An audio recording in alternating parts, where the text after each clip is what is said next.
जिजाकांचा पहिला मुलगा संभाजी. जिजाकांना 4 मुलं झाली. मांडीवर जन्माला आली आणि आली तशीच निघून गेली. शिवाजीराजे जन्माला आले. आनंदाची खबर सगळीकडे पसरती झाली. तानाजी, सगळीकडे आनंदाचा वार्तालाप झाला. खबर राजे शहाजीराजांना पोहोचली. शहाजीराजांना खबर पोहोचली, परंतु शहाजीराजे त्या वक्ताला हजर राहू शकले नाहीत, कारण ते निजामकडे गेले होते. विजापूरला, बुऱ्हाणपूर प्रांतामध्ये गेले. कित्येक दिवसानंतर राजे लखोजीरावांचा, जाधवरावांचा नवस पूर्ण झाला होता. जिजाकांनी ते 100 घेतले आणि आपल्या दादाकडे दिले. विश्वासरावाने हातात घेतले आणि आऊसाहेबांनी सांगितलं, आमचे पिताश्री आले होते त्यावेळेस त्यांनी शिवाई देवीला नवस केला होता की आमच्या लेखीला मुलगा होऊ दे म्हणून, आणि मुलगा झाल्याबरोबर एवढे 100 होऊन देवीच्या चरणावरती ठेवायचे. आज आमच्या पिताश्रींचा नवस पूर्ण झाला. बुऱ्हाणपूरला शहनशाह होता. शहाजहानने बोलावणे आले आणि शहाजीराजांना तिथे लगेच जावा लागले. म्हणून गेले कित्येक वर्ष ते तिकडेच होते, कित्येक महिने तिकडेच होते. लेकराचा जन्म झाला, परंतु राजे शहाजीराजे हजर राहू शकले नाहीत. पहिला दिवस गेला, दुसरा दिवस गेला, तिसरा दिवस गेला, चौथा दिवस गेला, 5वा दिवस आला. आणि 5व्या दिवसाच्या वक्ताला सूर्य पूर्व दिशेला उगला आणि उगत असताना भगवा रंग घेऊन वरती आला. आणि याच वक्ताला शिवनेरीच्या पायथ्याला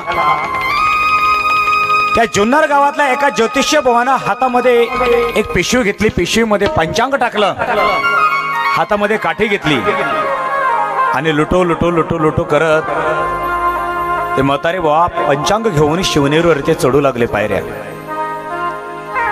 किल्ल्याच्या नगरखान्याच्या जवळ आले. इकडे जुन्नर गावामधला एक म्हातारा होता. त्या म्हाताऱ्याने हातामध्ये पंचांग घेतलं, एका हातामध्ये काठी घेतली आणि लुटो करत शिवनेरी गड चढू लागलं.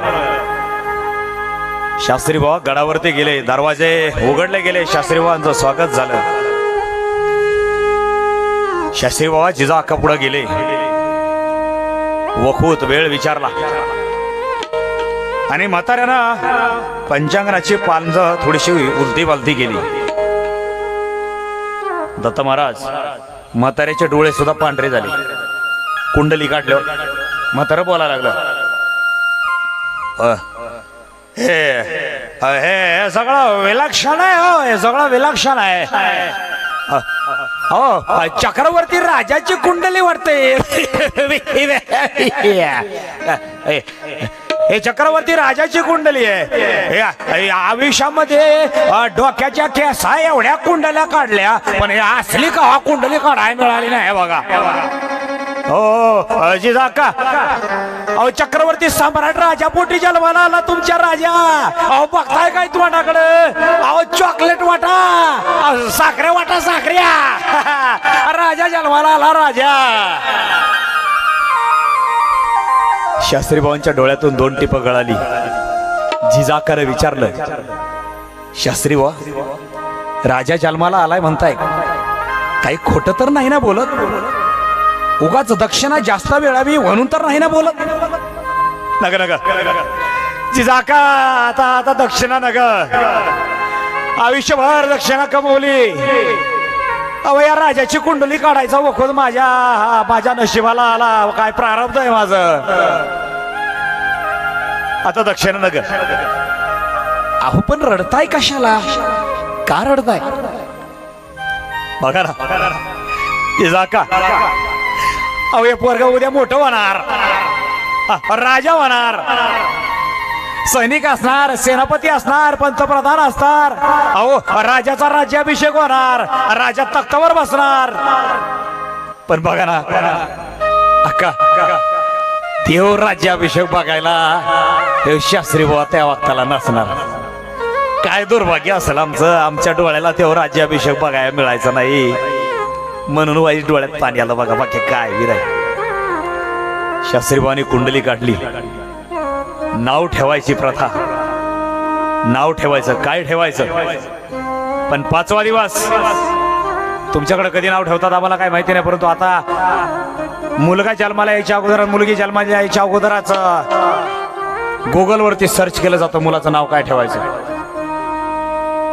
5वा दिवस मावळतीकडे गेला, शास्त्रीभावाने कुंडली काढली, सूर्य मावळतीकडे गेला, अंधार पडू लागला. जिजाकाच्या शेजारी चिमुकलं लेकरू शांत झोपून होता. लक्ष्मीबाईनं तुपाचा दिवा घेतला आणि शिवराजांच्या डोक्यापाशी ठेवला. मुलगा जन्माला आल्यानंतर 5व्या दिवशी दिवा डोक्यापाशी ठेवतात, उशाला ठेवतात. तुमच्याकडे ठेवतात का? नाही ठेवत. आमच्याकडे ठेवते भाऊ. हा महाराष्ट्र, तोही महाराष्ट्र, हा भंडारा जिल्हा, आमचा बीड जिल्हा प्रांत, हा आपले पुणे प्रांतामध्ये ठेवतात. जुनी प्रथा आहे जुन्या लोकांची. तुपाचा दिवा लावायचा आणि लेकराच्या उशाला ठेवायचा. हा दिवा यासाठी लावायचा की म्हणत्यात सटवाई येते आणि 5वीच्या दिवशी लेकराच्या कपाळावरती सारं भविष्य कोरून त्याच्यापाशी जाते आणि तिचं अक्षर चुकू नये म्हणून तुपाच्या दिव्याच्या प्रकाशामध्ये तिला ती लेखणी दिसावी, शब्द तिचे दिसावेत म्हणून तुपाचा दिवा लावला जातो. आता दिवा लावायची गरजच नाही, आई वडीलच दिवे लावतात, त्याच्यामुळे मुलांनी दिवे लावायची काय गरज आहे. पण आता सटवाई रिटायर झाली आहे बरं का विजय सर. आता सटवाई रिटायर झाली, रिटायर गायब झाली ती, आता ती दिसतच नाही. कारण लेकराच्या कपाळावर आता सटवाईनी लिहायचं, कोरायचं. पण आज आमच्याकडे आता ती दवाखान्यातली नर्स त्याच्या कपाळावर कोरते. कारण जन्म घ्यायला कुठं जातं ते तिच्यापाशी दवाखान्यात. मग सटवाई येते आणि इंजेक्शन त्याच्या कपाळावर कोरते. जन्म घ्यायला इथे आलास ना, मग मारायला पण इथेच ये.